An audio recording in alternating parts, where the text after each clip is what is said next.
بسم الله الرحمن الرحيم.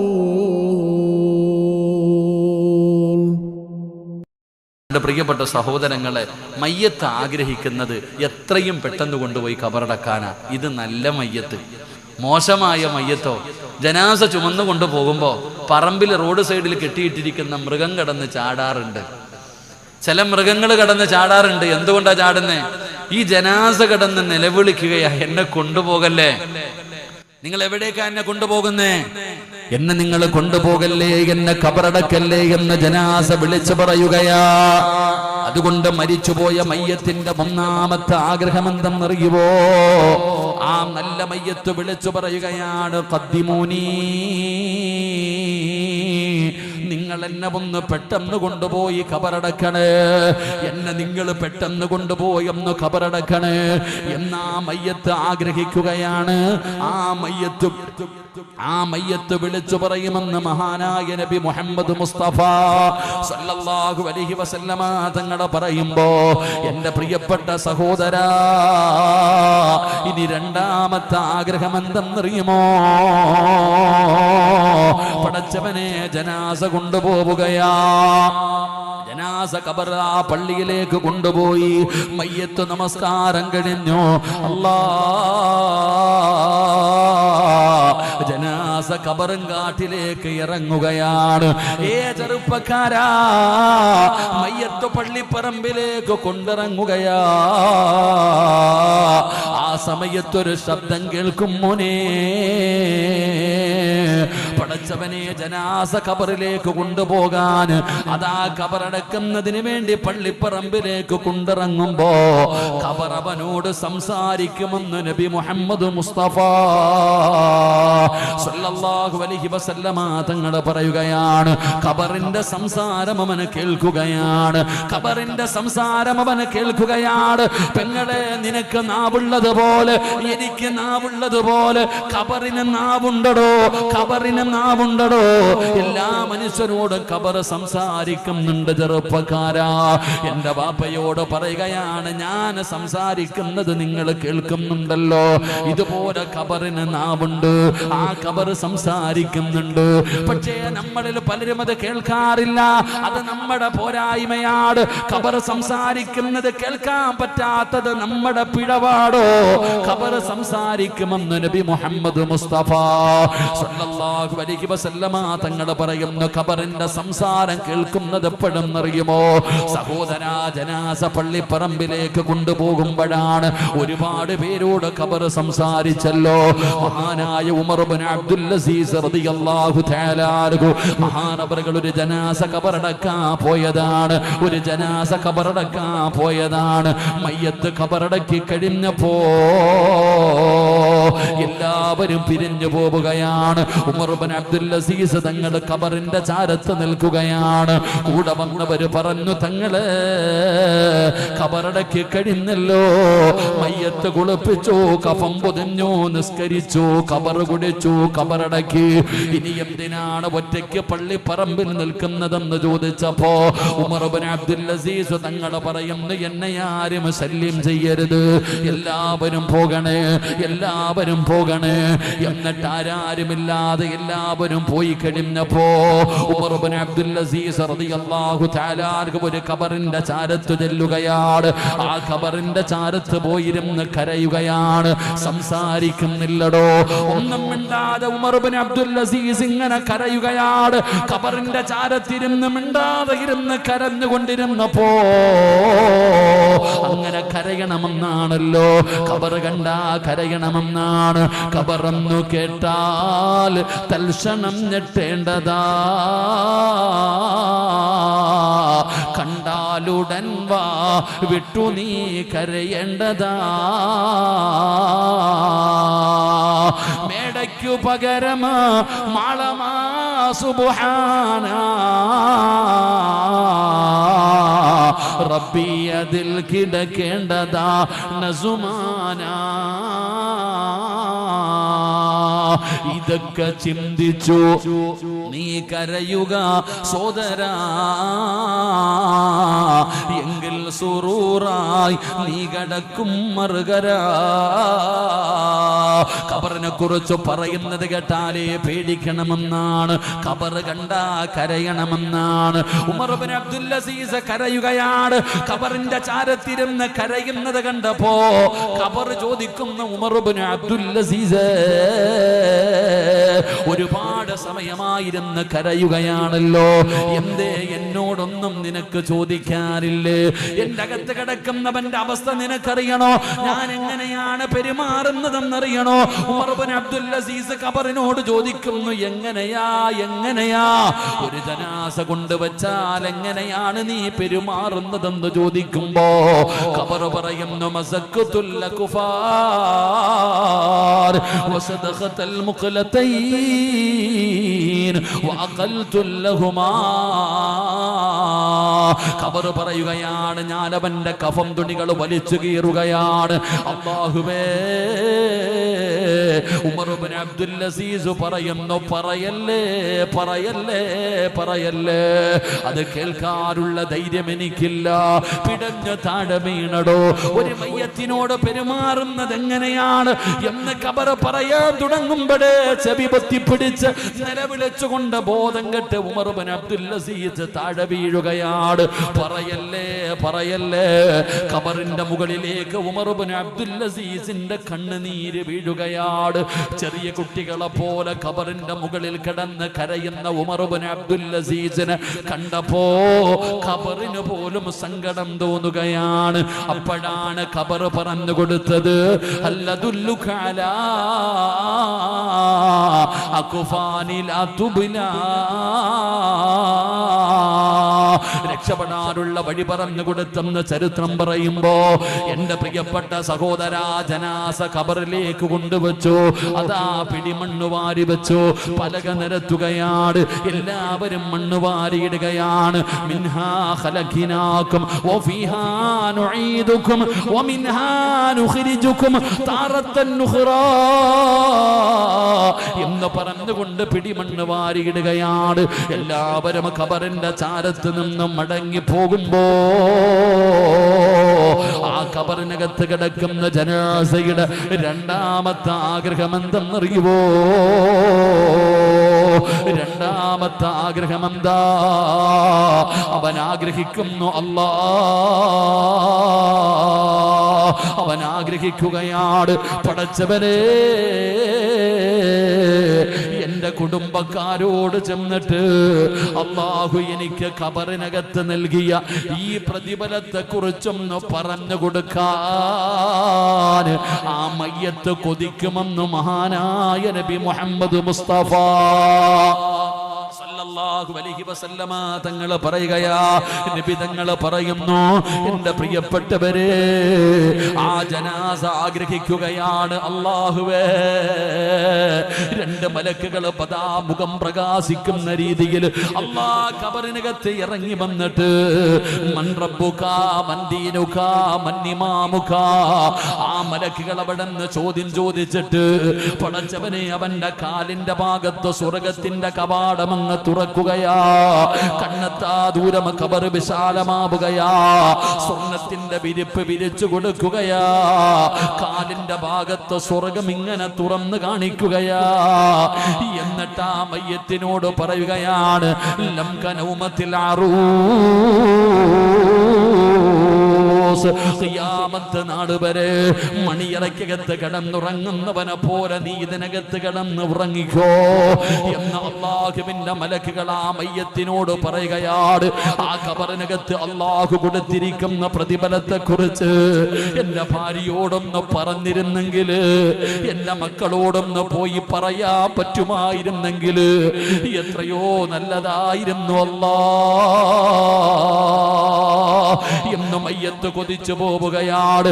പലരും പറയാറുണ്ട്, ഉസ്താദേ, മരിച്ചുപോയ വാപ്പയെ ഞാൻ സ്വപ്നം കണ്ട് ഉസ്താദ്,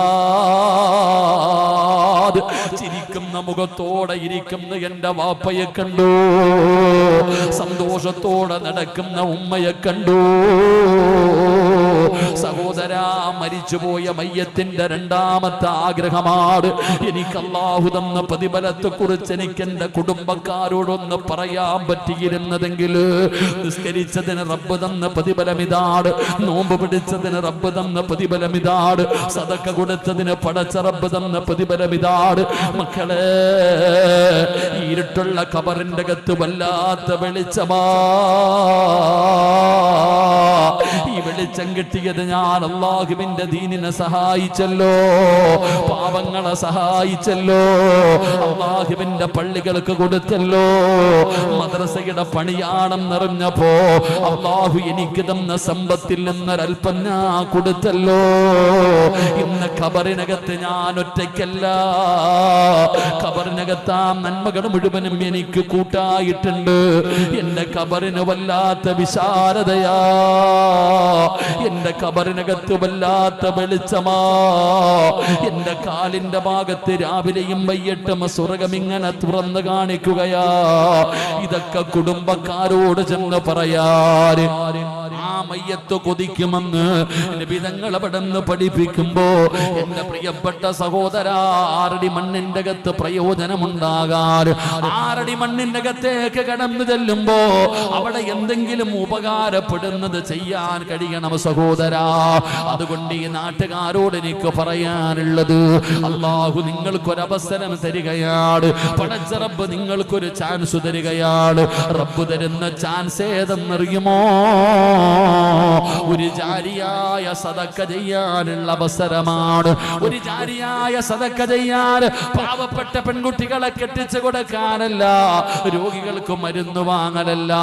എന്റെ പ്രിയപ്പെട്ടവരെ, അല്ലാഹുവിന്റെ ദീൻ പഠിപ്പിക്കുന്ന, നിസ്കരിക്കാൻ പഠിപ്പിക്കുന്ന, ഖുർആൻ ഓതാൻ പഠിപ്പിക്കുന്ന, മയ്യത്ത് കുളിപ്പിക്കാൻ പഠിപ്പിക്കുന്ന അതാ ഒരു മദ്രസ പണിയണമെന്നാണ് ഇവരുടെ ഏറ്റവും വലിയ ആഗ്രഹം. അതാ എന്ത് കിട്ടിയാലും മദ്രസയ്ക്കാണ്. ഈ പരിപാടി കഴിഞ്ഞ് എന്തുണ്ടെങ്കിലും അൽഹംദുലില്ലാഹ് നിങ്ങളുടെ നാടിന്റെ വെളിച്ചമായി, നിങ്ങളുടെ നാടിന്റെ ഐശ്വര്യമായി പടച്ചവനെ ഒരു മദ്രസ പണിയണമല്ലോ. ആ ആഗ്രഹത്തോടു കൂടിയാണ് ഈ പരിപാടി സംഘടിപ്പിച്ചിരിക്കുന്നത്. അത് സാധാരണ ഒരു നന്മയല്ല വാപ്പാ, അത് ജാരിയായ സദക്കയാ, അത് ജാരിയായ സദക്കയാ. പെങ്ങളെ, ഖബറിന്റെ അകത്ത് കിടക്കുമ്പോ എല്ലാ ദിവസവും രാവിലെ ഒരു ഫാത്തിഹ ബോധാറുണ്ടല്ലോ. മദ്രസയിൽ പഠിക്കാൻ വരുന്ന മക്കൾ എല്ലാ ദിവസവും പഠിക്കുന്നതിന് മുമ്പ് ഒരു ഫാത്തിഹ ബോധുമല്ലോ. അവസാനം മടങ്ങി പോകുമ്പോ 3 സ്വലാത്ത് പറയാറുണ്ടല്ലോ. അത് നിന്റെ ഖബറിലേക്ക് എല്ലാ ദിവസം മുടങ്ങാതെ വരുന്ന ഒരു ജാരിയായ സദക്കയാ. ആ സദക്ക കൊടുക്കുന്നതിലൂടെ ഈ മദ്രസ നിലനിൽക്കുന്ന കാലത്തോളം എല്ലാ ദിവസവും മക്കൾ വന്ന് ഫാത്തിഹ ബോധുമ്പോ, ആ മക്കള് സ്വലാത്ത് പറയുമ്പോ അതിന്റെ മിസ്ര സവാബ് നിന്റെ ഖബറിലേക്ക് വരികയാണ്. പടച്ച റബ്ബേ, ആ മക്കള് പഠിക്കുകയാ, നിസ്കരിക്കുകയാ, ദിക്ർ പറയുകയാ, ഖുർആൻ ഓതുകയാ. ഇതിന്റെയൊക്കെ ഒരു പ്രതിഫലം നിന്റെ ഖബറിലേക്ക് വരികയാണ്. ആരാരുമില്ലാത്ത പള്ളിപ്പറമ്പിലെ ഇരുട്ട് മൂടിയ ഖബറിന്റെ അകത്ത് വെളിച്ചമായി നീ കൊടുക്കുന്ന സദക്ക വരുമെങ്കിൽ പെങ്ങളെ, ഒരു 3-4 ദിവസമായിട്ടും മഴയാണല്ലോ. പടച്ചവനെ, കരണ്ട് പോയാ നമുക്ക് വല്ലാത്ത പേടിയാ. പടച്ചവനെ, കരണ്ട് പോയി കഴിഞ്ഞാൽ എന്റെ പ്രിയപ്പെട്ടവരെ ഉടനെ KSBയിൽ വിളിക്കുകയാണ്, ഇന്ന സ്ഥലത്ത് കരണ്ടില്ല. എപ്പോഴാ വരുന്നത്, എപ്പോഴാ വരുന്നത്? ഒരു വീട്ടിലും ഇന്ന് വിളക്കില്ലടോ, ഒരു വീട്ടിലും ഇന്ന് മെഴുകുതിരിയില്ലടോ.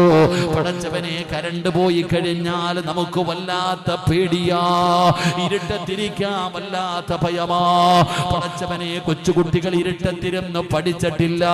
അതാ വലിയ വീടിന്റെ അകത്ത് പരിസരത്ത് മുഴുവനും വീടുകളുണ്ട്, എന്നിട്ട് പോലും ആ വീടിന്റെ അകത്തൊന്ന് കരണ്ട് പോയപ്പോ എനിക്കും നിങ്ങൾക്കും അതിനകത്തിരിക്കാൻ ഭയമാണെങ്കിൽ AC ഇല്ലാതെ പറ്റുന്നില്ലല്ലോ, അതാ ഫാനില്ലാതെ ഉറക്കം വരുന്നില്ലല്ലോ, വെളിച്ചമില്ലാതെ പേടി വരുന്നല്ലോ. അതാ ഫോൺ എടുത്തുകൊണ്ട് വിളിക്കുകയാ, കരണ്ടില്ല, കരണ്ടില്ല. പെങ്ങളെ, അവരും മനുഷ്യരാടോ, അവരും നമ്മളെ പോലെ മനുഷ്യന്മാരായ യന്ത്രമൊന്നുമല്ല. പടച്ചവനെ, ആ പാവപ്പെട്ട സഹോദരങ്ങൾ രാവും പകലും കടന്നു ഓടുകയാണ്.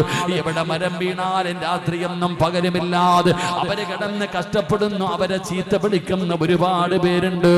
എന്നാ നാം അവരെ കുറിച്ചൊന്ന് മനസ്സിലാക്കണമടോ. ആ പാവപ്പെട്ട ഉദ്യോഗസ്ഥന്മാരെ പോസ്റ്റിന്റെ മുകളിൽ വലിഞ്ഞു കയറുന്നു. കരണ്ടുമായി ബന്ധപ്പെട്ട് ജോലി ചെയ്യുന്ന സഹോദരങ്ങളെ കുറിച്ച് നമ്മൾ പഠിക്കണമടോ. നമുക്ക് ഫോൺ എടുത്ത് വിളിച്ചു പറഞ്ഞാ മതി. എന്നാ ഞാനും നിങ്ങളും ചിന്തിക്കേണ്ടത് എവിടെയാ? പള്ളിപ്പറമ്പിൽ 6 അടി മണ്ണിനകത്ത് ഇറക്കി കിടത്തിയിട്ട് പലക നിരത്തിയിട്ട് അതിന്റെ ഇടയിൽ എവിടെയെങ്കിലും ഒരു വിടവുണ്ടെങ്കിൽ ആ വിടവ് പോലും നമ്മൾ മറച്ചു വെക്കുന്നവരാണ്. എന്നിട്ട് മണ്ണിട്ട് മൂടി 2 ചെടി എന്നിട്ട് വെള്ളമൊടിച്ചിട്ട് പോകുമ്പോ എങ്ങനെ കിടക്കും ബാപ്പാ? എങ്ങനെ കിടക്കും പെങ്ങളെ? ഓടാ പറ്റില്ലല്ലോ, നിലവിളിച്ചാൽ ആള് കേൾക്കില്ലല്ലോ. ഖബറിന്റെ ആഴമാ സോദരാ നീ നോക്ക്, അതിൽ നിന്നെ മെല്ലെ ഇറക്കലും ഒന്നോർക്ക്.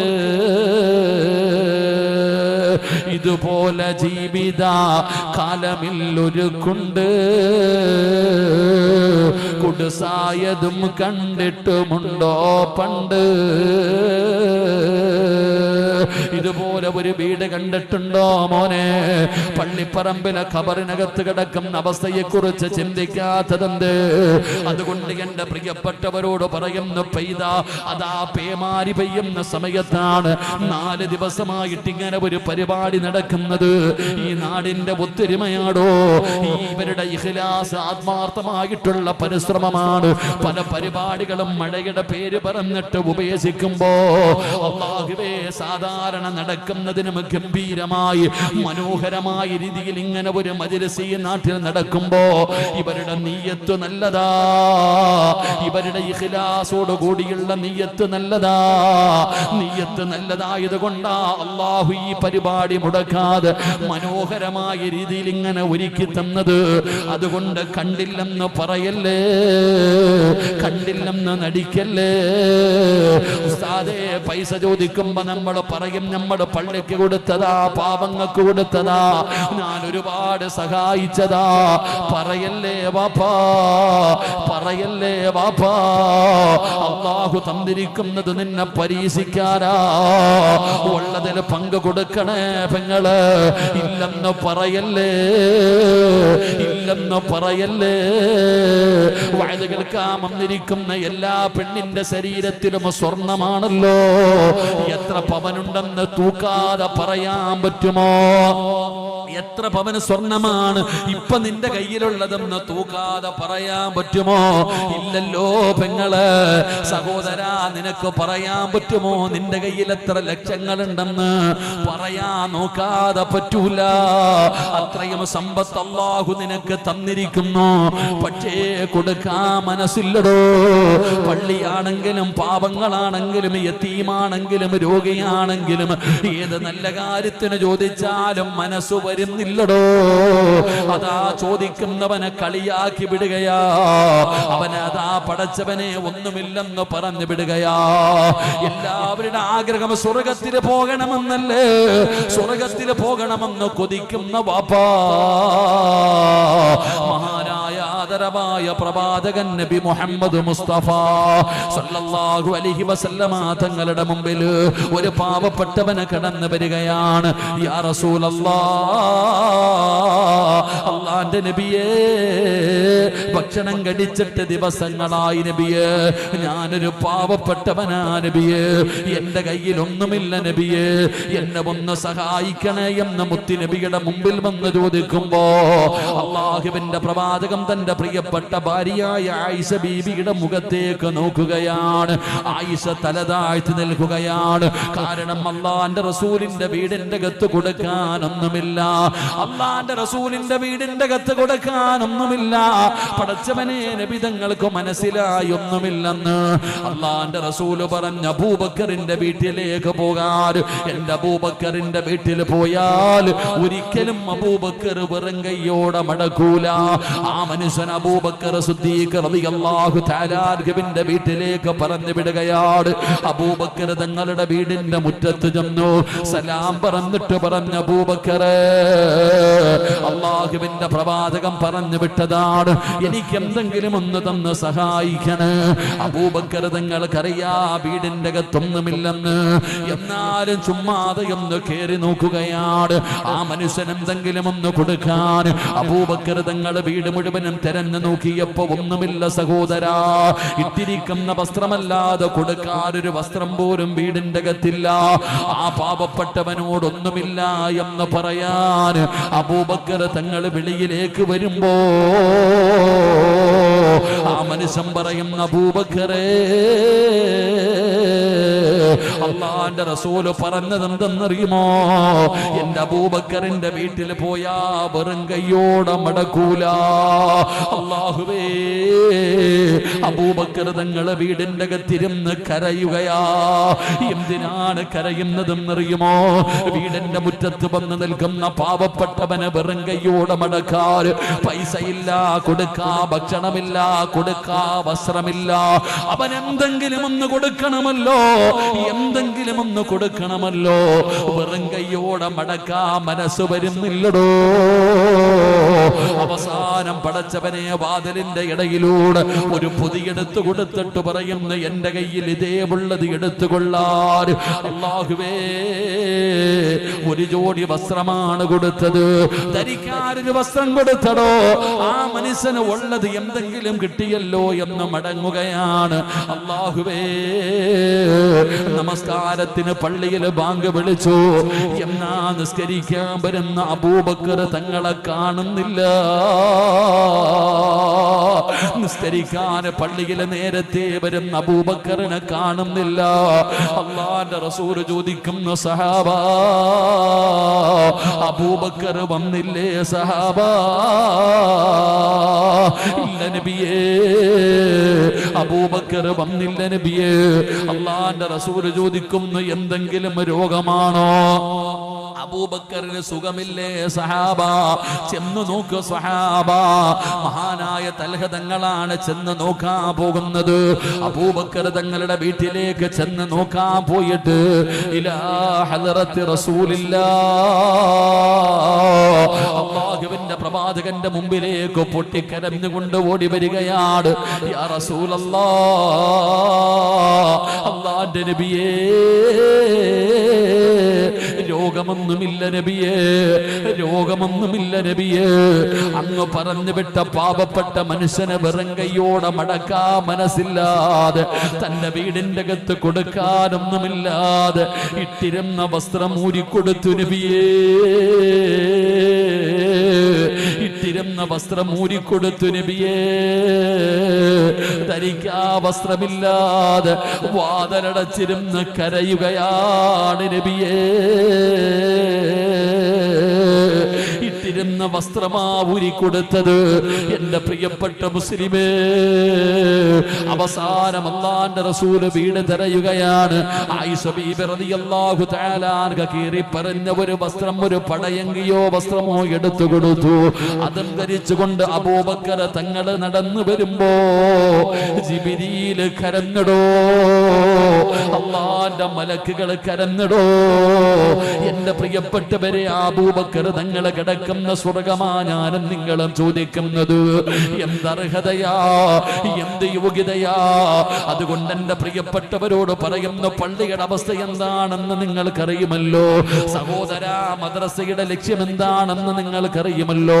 അതുകൊണ്ട് പടച്ചവര് പൈസ ചോദിക്കുമ്പോ എഴുന്നേറ്റ് പോടല്ലേ, ഇല്ലെന്ന് പറയല്ലേ പെങ്ങള്, ഇല്ലെന്നൊരാള് പോലും പറയരുത്. നിങ്ങൾക്ക് എന്താണോ കൊടുക്കാൻ പറ്റുന്നത്, ഒരു ചാക്ക് സിമന്റ് ആണെങ്കിൽ അത് മതി സഹോദരാ, ഒരു കല്ലാണെങ്കിൽ അത് മതി സഹോദരാ. നീ അധ്വാനിച്ച പണത്തിൽ നിന്ന് ഒരു 10 രൂപയെങ്കിലും അല്ലാഹുവിന്റെ ഇൽമ പഠിപ്പിക്കുന്ന മദ്രസയ്ക്ക് കൊടുക്കാൻ തയ്യാറാകൂ. അല്ലാതെ എന്റെ പ്രിയപ്പെട്ടവരെ നിങ്ങളില്ലെന്ന് പറയരുത്. സദക്കയുടെ മഹത്വം നിനക്കറിയാഞ്ഞിട്ടാണ്. സദക്ക കൊടുക്കാതിരുന്നാൽ അതിന്റെ മഹത്വം നിനക്കറിയാഞ്ഞിട്ടാണ്, അതിന്റെ വില നിനക്കറിയാഞ്ഞിട്ടാണ്.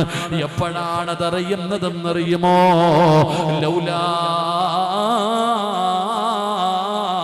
അഖർതനീ ഇലാ അജലിൻ ഖരീബ്. അതാ ഖാബിദുൽ അർവാഹു മലക്ക് അസ്റായീൽ എപ്പോഴെവിടെ വെച്ചാ വരുന്നതെന്നറിയില്ല. അത് പറയുമ്പോഴാണോ, കേൾക്കുമ്പോഴാണോ, ദുആ ചെയ്യുമ്പോഴാണോ, ഇറങ്ങി പോകുമ്പോഴാണോ? ഫകസഫിനാ അൻക ഗിതാഅക ഫബസറുക അൽയൗമ ഹദീദ്. എപ്പോ വേണമെങ്കിലും നമ്മുടെ മുമ്പിലേക്ക് ഇറങ്ങി വരാ, ഏത് സമയത്ത് വേണമെങ്കിലും അസ്റായീൽ ഇറങ്ങി വരാ. അസ്റായീൽ വരുമ്പോ എന്റെ വാപ്പ ചോദിക്കുന്നു, അല്ലാ എനിക്കൊരൽപ്പ സമയം വേണം അല്ലാ, ലൗലാ അഖർതനീ ഇലാ അജലിൻ ഖരീബ്. ഒരൽപ്പ സമയം വേണമല്ലാ, ഒരൽപ്പ സമയം വേണമല്ലാ. എന്തിനാ വാപ്പാ സമയം ചോദിക്കുന്നത്? പെങ്ങളെ, എന്റെ പ്രിയപ്പെട്ട ഉമ്മമാരെ, എന്തിനാണ് സമയം ചോദിക്കുന്നതെന്നറിയുമോ? നിസ്കരിക്കാനല്ല, ഖുർആൻ ഓതാനല്ല, തൗബ ചെയ്യാനല്ല, യാത്ര പറയാനല്ല, പൊരുത്തം ചോദിക്കാനല്ല. പിന്നെ എന്തിനാ അല്ലാഹ്? എടാ, നിസ്കരിക്കാനല്ല നീ ചോദിക്കുന്നത്. പടച്ചവനെ, ഖുർആൻ ഓതാനല്ല, പൊരുത്തം ചോദിക്കാനല്ല, യാത്ര പറയാനല്ല. പിന്നെ എന്തിനാണ് ലൗലാ അഖർതനീ ഇലാ അജലിൻ ഖരീബ്? അല്പസമയം ചോദിക്കുന്നത് എന്തിനാണെന്നറിയോ? അല്ലാഹുവേ, ഒരുപാട് കൂട്ടിവെച്ചിട്ടുണ്ട് തമ്പുരാനെ. ഒരാൾക്കും കൊടുക്കാതെ ഒരുപാട് നല്ല കാര്യങ്ങൾക്ക് വേണ്ടി ചോദിച്ചിട്ട് പോലും കൊടുക്കാതെ ഞാൻ ഒരുപാട് കൂട്ടിവെച്ചിട്ടുണ്ട് തമ്പുരാനെ. പള്ളിയെ ചോരുന്ന അവസ്ഥയിൽ കടന്നു ഞാൻ തിരിഞ്ഞു നോക്കിയില്ല. നാട്ടിലെ മക്കള് പഠിക്കാൻ ഒരു മദ്രസ പണിയാൻ ഒരു ചാക്ക് സിമന്റിന്റെ പോലും ഞാൻ പൈസ കൊടുത്തിട്ടില്ല. എല്ലാം ഞാൻ കൂട്ടി വെച്ചു. എനിക്ക് മനസ്സിലായി കൊണ്ടുപോകാൻ പറ്റില്ലെന്ന്. ഇപ്പോഴാണ് എനിക്ക് മനസ്സിലായത് കൊണ്ടുപോകാൻ എനിക്ക് പറ്റില്ല എന്ന്. അതുകൊണ്ട് റബ്ബേ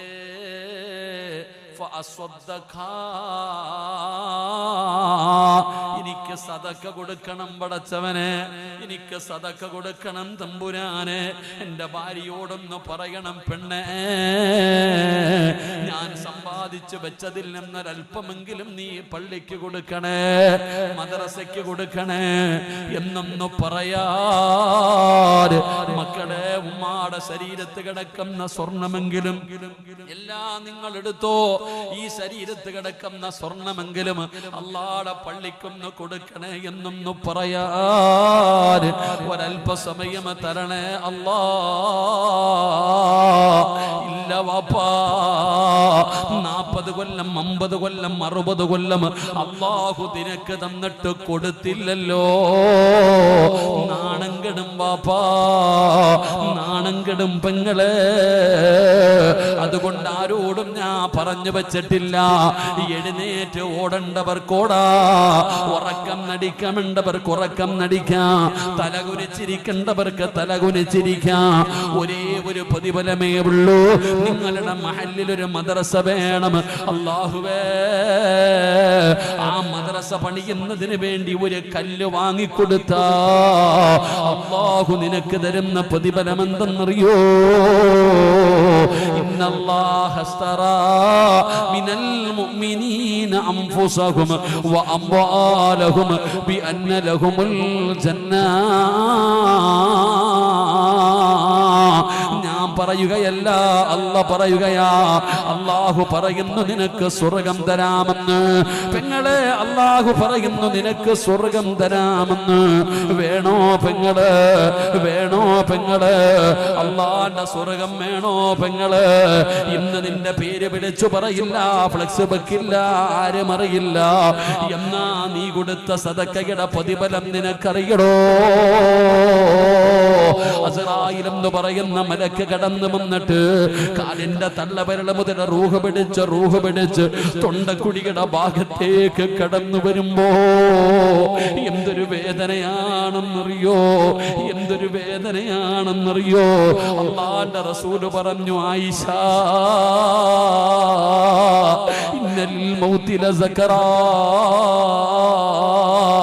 മരണത്തിന് വല്ലാത്ത വേദനയാ ആയിഷ. പറഞ്ഞത് മുത്തുനബിയാ പെങ്ങള്.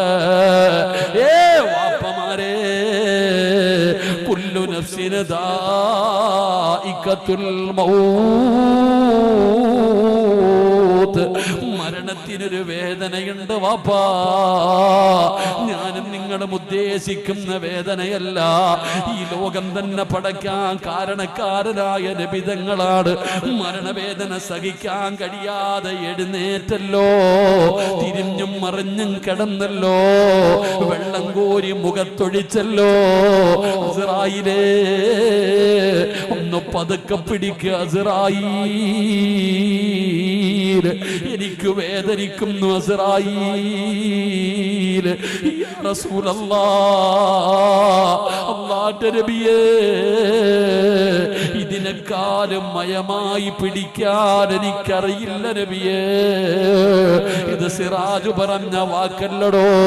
മദീനയിലെ പച്ചക്കുപ്പയുടെ മടിത്തട്ടിൽ കടന്നുറങ്ങുന്ന ലോകത്തിന്റെ നേതാവ്, ആദരവായ പ്രവാചകൻ നബി മുഹമ്മദ് മുസ്തഫ സല്ലല്ലാഹു അലൈഹി വസല്ലമ തങ്ങളാ പറഞ്ഞത്, മക്കളെ, മരണത്തിന്